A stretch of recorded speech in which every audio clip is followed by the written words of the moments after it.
In the span of approximately an hour on Sunday afternoon, Rob Tibbetts experienced a tangle of emotions after learning that a body had been found that matched the description of his missing daughter, Mollie Tibbetts.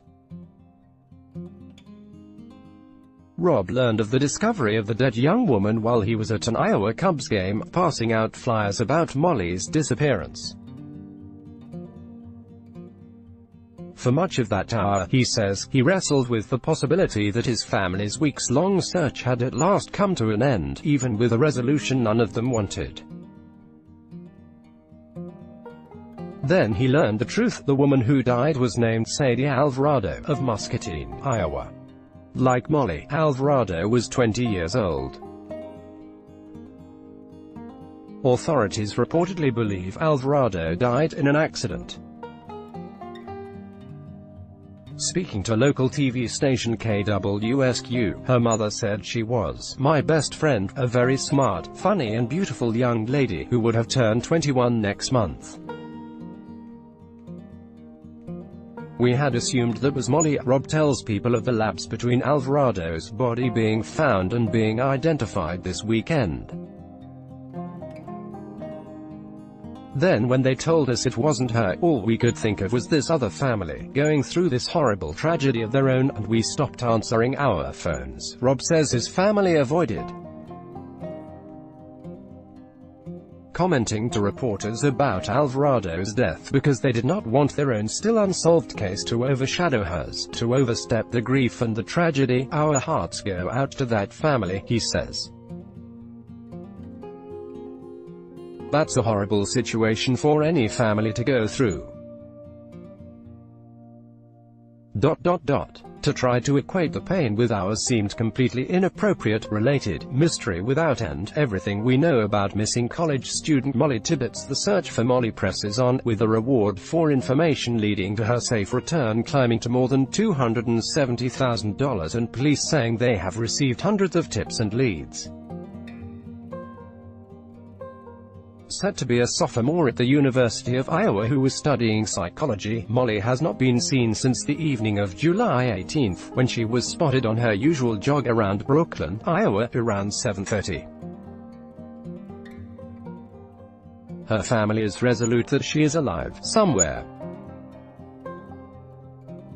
It's totally speculation on my part, but I think Mollie is with someone that she knows, that is in over the head, Rob told ABC News this week. That there was some kind of misunderstanding about the nature of the relationship, and at this point they don't know how to get out from under this. Want to keep up with the latest crime coverage? Click here to get breaking crime news, ongoing trial coverage and details of intriguing unsolved cases in the True Crime newsletter. Mollie's aberrant disappearance has generated an immense amount of media coverage, which Rob hopes will lead to information about his daughter's whereabouts.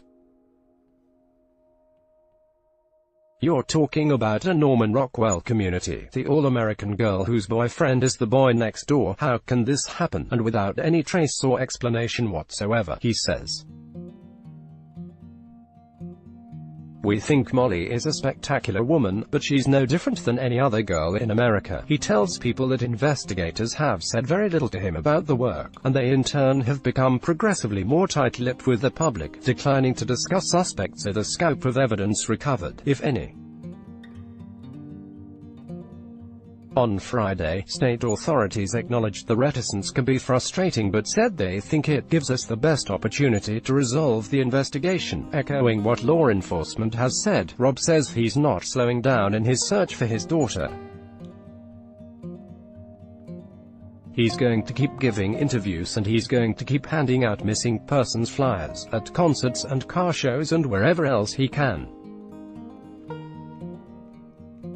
She's smart, she works hard and she is very poised, but her world is a mess and she has attitude and she can't drive to save her life, he says of his daughter. She's just a young woman like everybody else's daughter, sister, or girlfriend. She's not St. Mollie, is what I'm trying to say. But we need her back. Rob says he wants everyone who can cooperate with the investigation to do so, even social media giants. "We are gonna find Mollie through a combination of tips but also with her digital footprint," he says, noting she had both her phone and her fitness tracker on her when she vanished. Neither device has been recovered. She was on Snapchat, Instagram, Facebook, all of those social platforms, her dad explains. "We need those companies to enthusiastically work with law enforcement to find Mollie. When he's working on finding her, it's easy not to worry about Mollie," Rob says. It's at 10 p.m., when you're driving home in your car, or when you wake up at 1 a.m. and can't get back to sleep, that's when you think about the worst-case scenarios, he tells People. "We all have our moments. We all break down privately and together. But our feelings are immaterial right now. Breaking down is not going to help bring Mollie back.